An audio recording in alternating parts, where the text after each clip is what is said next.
নমস্কার বন্ধুরা, এই কার্বোনা গাছটাকে আমি একটা টেপরি করছি। তো যেটাকে গোল টাইপের স্টাইল দিয়ে রাখছি। এখন আবার নতুন শুটস বেরিয়েছে খাবার দিয়ে। তো এইগুলোকে আমাকে আবার কিন্তু এরকমভাবে প্রুনিং করে দিতে হবে, নাহলে কিন্তু খুব ভালো আমরা টেপারি পাবো না।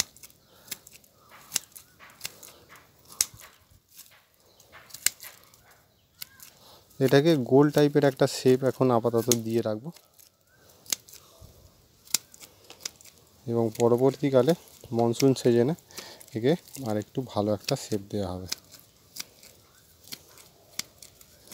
এগুলো আপনারা নর্মাল কাঁচি দিয়েও করতে পারেন, এবং কারমোনা গাছের খুব সুন্দর টেপরি করা যায়, বা যে কোনো আপনার মূর্তি বলুন বা যে কোনো আপনি শেপে কিন্তু আনতে পারেন। তো একে এরকমভাবে বাড়তে দিতে হবে এবং এরকমভাবে প্রুনিং করতে হবে। মায়া করলে কিন্তু হবে না, মায়া করলে আপনারা কিন্তু এসব গাছ থেকে কোনো কিছুই করতে পারবেন না। এইভাবে কিন্তু একটা বেসিক শেপ দিতে হবে। ফাইনাল শেপ এখন অনেক বাকি আছে। তো 1.5 থেকে 2 বছর লাগবে একটা গাছকে ভালো ফাইনাল শেপ দেওয়ার জন্য।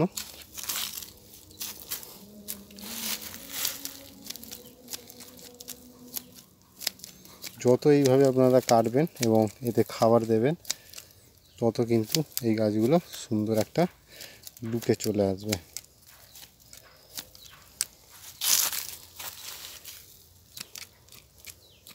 এই গাছগুলো খুবই হার্ডি একটি স্পিসিস।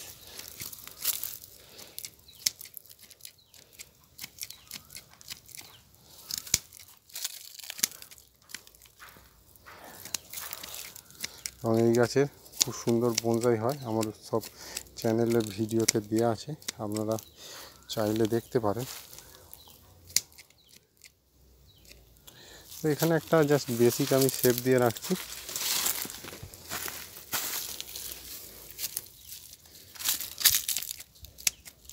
এবং এইগুলো ফুল সানলাইটের গাছ, এগুলো কিন্তু ইনডোরে করা যাবে না। এটা ইনডোর গাছের কোনো ভ্যারাইটি নয়। এটা খুব সুন্দর বনসাই আপনারা করতে পারেন ফুল সানলাইটে রেখে, বা ছাদের উপরে করতে পারেন, ব্যালকনি বা আপনার বারান্দাতে এই সব গাছ কিন্তু হবে না।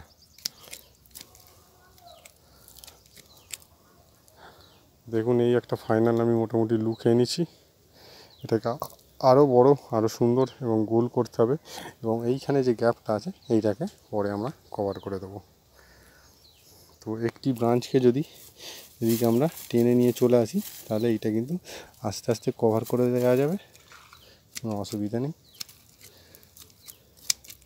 এবং এইভাবে প্রুনিংয়ের মাধ্যমে কিন্তু আমরা এই গাছগুলোকে খুব সুন্দর বুশি করতে পারি। তো ইচ্ছা আছে এটাকে 3টে স্টেপ করব, 1টা 2টো এবং এর ওপর একটা গোল করব। তো কীভাবে কি করব স্টেপ বাই স্টেপ আপনাদের সামনে দেখাবো। নমস্কার। এবং দূরে আরেকটি করছি, সেটাও আপনাদের দেখাবো।